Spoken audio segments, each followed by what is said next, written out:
Jonathan, the storyteller of the Salikod ng Chapa, which was recently translated to English the Beneath the Badge, for him to explain to us what lies ahead for tonight's activity. Sir?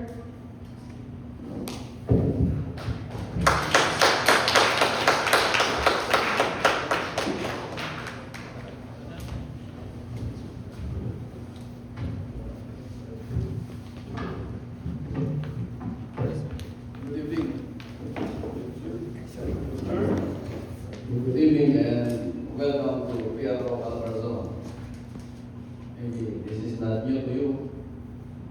You've been here, maybe some of you, you've been here 2 times, 3 times already, or meron sa inyo ang bago lang dito.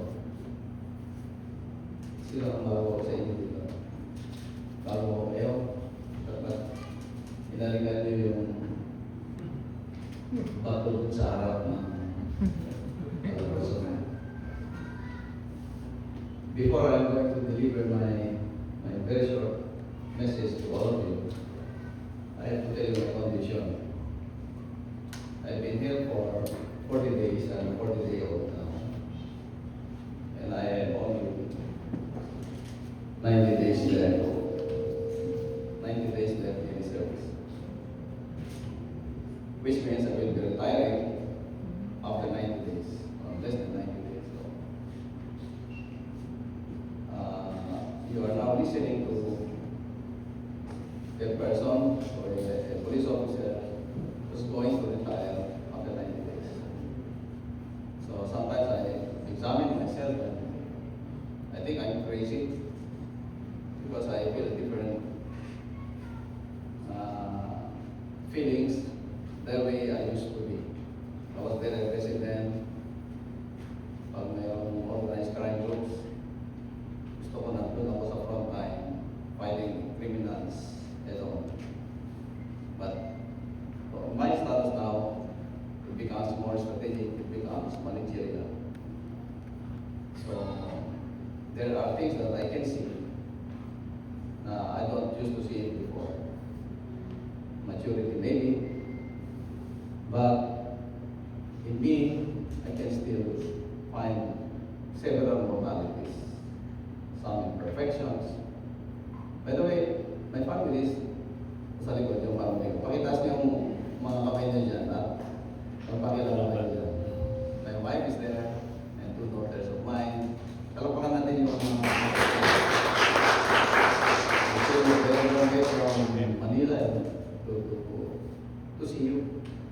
This will be very informal, no?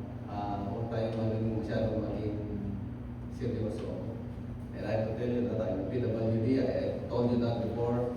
That's why if you ask me questions, at least I can invoke my 20% discount provided by you. So the message is this, no? In every bus, there is a story untold. In every uniform, a life quietly unfolding beyond the door of duty.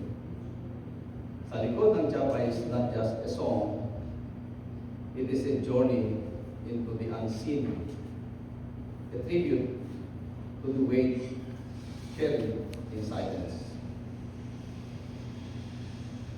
and in battles fought far from the spotlight. Behind every operation is a beating heart. Behind every command is a sacrifice. Behind every hero is a story that deserves to be heard. Tonight, we unveil more than music. We unveil truth. We unveil humanity. We unveil the soul behind the bodies. This is for those who serve without applause, political. For those without applause, mga unsung heroes. For those who stand in the line of fire, not for glory, but for country. This is sa likod ng Chapa. And this is their story. Maraming salamat.